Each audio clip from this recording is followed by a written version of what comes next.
The London property market crash. Is our great city of London about to experience a crash? And before I get any hate from London people, I was born in London. I'm super proud of the fact I was born in London. I love London as a city, even though I live on the outskirts of there now. I don't actually live in London, but it's just got me thinking about this. I'm sitting in a hotel just near Heathrow. We're about to go to Windsor, Legoland, and yesterday we was at Legoland and we drove around. We even drove past the Queen yesterday, and driving around looking at the houses and the house prices, and then listening to headlines. If anything is to believe from headlines like the Express leads with the headline, London is set to lead housing market crash as bills soar. And obviously we're into this cost of living crisis. Base rates gone up. I'm not going to go too depth on this right now on this video, because I've done another video around here that you can watch in depth about the housing market, well, about the cost of living crisis.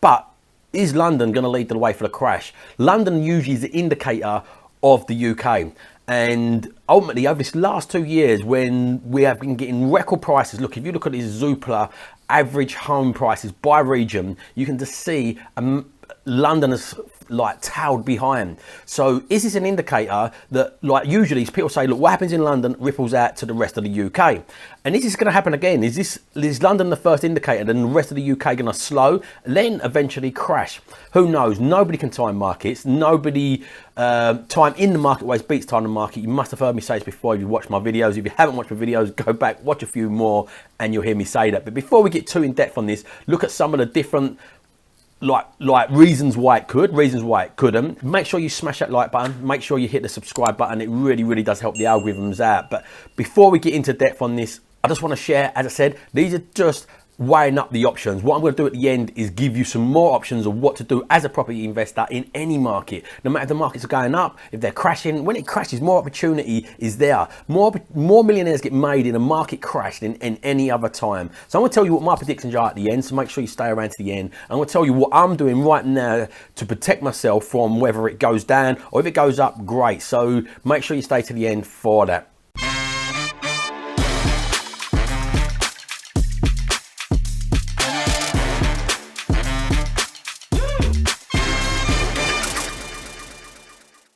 So just driving through Windsor at the moment, and of course I'm guessing it is to be expected as the Queen lives here, that the houses around here are going to be really nice. But it is a really nice area, and I've just had a quick little look on RightMove. So if we have a quick little look on RightMove at these house prices, you'll see, look, the cheapest house is around 425k, and that's not particularly in great condition or a great looking house.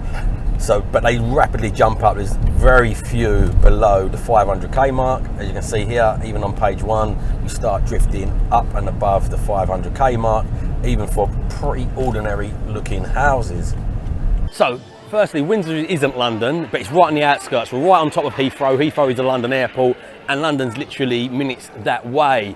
But price volatility is going to be a macro and micro thing. When you look at the statistics of London as well, you look on the RightMove thing, this RightMove data on London, and it shows you that the trending of the different house prices in London, the more central you go, the more expensive it is, the lower capital appreciation we have. And this is just massively linked to the price per earnings ratio. This means the average salary in comparison to the average wage that we are getting. So the house price to earnings ratio, when you think about it, if the multiplier is around 4.5 times your salary, and if you look on this tweet from Millennial Money, this is a HMRC, so this comes from UK salary source, HMRC, and this shows you the earnings ratios of people from the HMRC. Only 5% of people are above £76,800 a year, and only 1% are above 175k a year.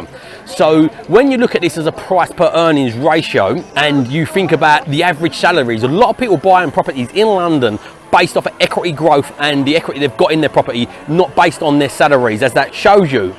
And with high inflation at the moment, that's pushing harder and harder on affordability. And there's been a massive, like, even though wages have been going up, there's a massive lag behind affordability. There's a massive lag behind inflation on wages compared to wages. So according to this article in The Independent, it's saying the Office of National Statistics said regular wages plummeted by 4.5% in April after taking inflation into account, the biggest fall on record. So when you take inflation into account on these things, this really has a ginormous impact even more so on the affordability of the homes, which is also what's dragging London back on its growth, and that's why it's been one of the lowest growth areas in the UK, even though it had all this stimulus money coming to the market, even though the UK houses have been breaking records with growth and being on fire. London, our central city, has been behind, and as I said earlier on, is this an indicator? Is this the ripple effect that happens, but it's happening in reverse? Not many people are talking about it now. It is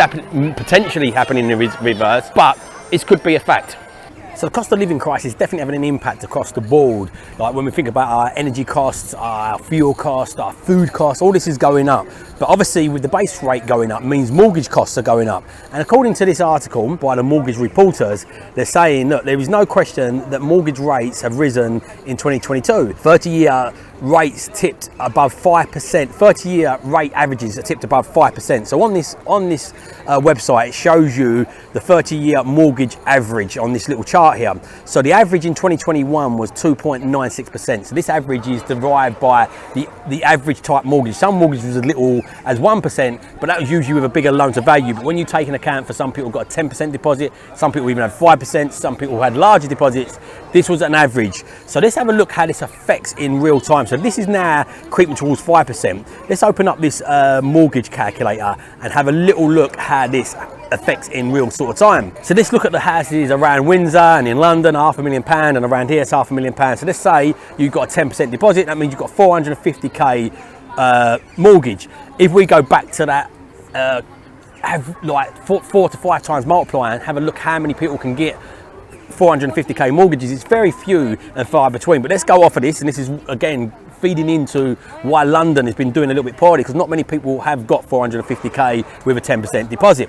So let's look at that over 25 years at what the average has been. The average was let's have a quick little look. What was that average? 2.96. So that gives a £2,143.96 mortgage per month. Now let's look at that jumping up to around 5%, and let's see exactly where the change is with that. So put the new figure in there at 5%, and now that jumps up to £2,660. So nearly a £500 jump. So that on affordability is a ginormous jump, especially for people already stretched. And if you look at that chart where it shows you what the average wages are, already that is definitely outpricing a hell of a lot of the UK on the percentage of people of their income, especially when they say you need a 4.5 to 5 times multiplier of your income as well.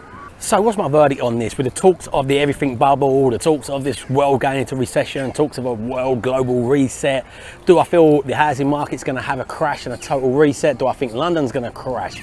So listen, this is just my opinion, and that's all we can have is opinions. As I said loads and loads of times before, nobody can time the market. So my opinion is I think London will just remain a bit flat. It is a grand capital. There is a lot of money still in London. The governments have got an invested interest to try and keep their capital city supported. So do I feel it's going to crash anytime soon? No. I feel we could have, I feel the slowdown is going to remain, but who knows? I think there is certain parts that is more vulnerable than others, as we spoke about before, the macro and microeconomics of any area. I feel certain parts are definitely much more vulnerable to some corrections. I think at best we'll have a correction, not a crash. I think we're in a total different environment than we was in an 08 crash, when it was caused by the subprime mortgages and the markets and banks collapsing. Banks have got quite good reserves.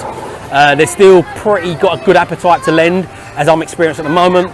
So I don't feel we're going to get a massive crash, my views. But what do you do? What do you do as a property investor? What do you do if you live in London, you're a property investor? So what you do if you live in London and you're a property investor is think about remote property investing. No matter what goes on with London, the returns on your capital are just so poor. Wherever it goes up, it goes down. The return on your capital, as we're showing you in deals at the start, is just poor. So you look for areas, and today the world is local, to be fair. Like tech has enabled us to invest, and enabled me. Look, I'm in Legoland at the moment. We decided to stay an extra day because we didn't get around all the rides yesterday and it was super busy.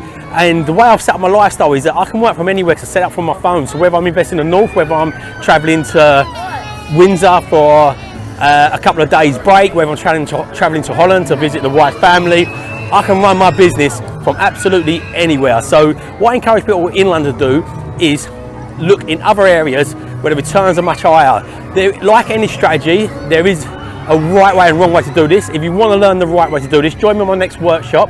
The link for that is bit.ly remote.com/invest remotely. I'll take you through how to find your area. I'll take you through how to find deals remotely, how to then raise capital for these deals. I'll take you through also how you can then manage refurbs remotely, and all these strategies and methodologies really do work even if you are local. So even if you don't live in London and you live in an area where the prices still work, this is still going to be a powerful workshop for you to be able to create a lifestyle where you can run it from anywhere and you make it much more like efficient. Property is very important to make a business more efficient because there's a lot of changes in now. Still very great asset class, but you've got to run it much more like a business than you ever had done in the past. So join me on my next workshop. If you're still here, I really applaud you. If you want to learn more about areas, check this video out. And if you want to learn more, what you want to do, as I said, is build out a portfolio of single net properties that are your wealth foundation. I'm not going to talk much about the property delta matrix now because I've done lots of other videos on that in the past. You can check some out here and in the description. But join me on my next workshop. If you're still here, hit that subscribe button, hit the bell icon so you get notified every time we do more videos. And remember, my wife's live my terms. My mission is to help as many people live on their terms using property, business, education, mindset as a tool to do that. So please share this out if you think people will get useful. And remember, if you don't evolve your ideas, you'll never live on your own terms. So evolve your ideas, live on your own terms. Have an amazing day.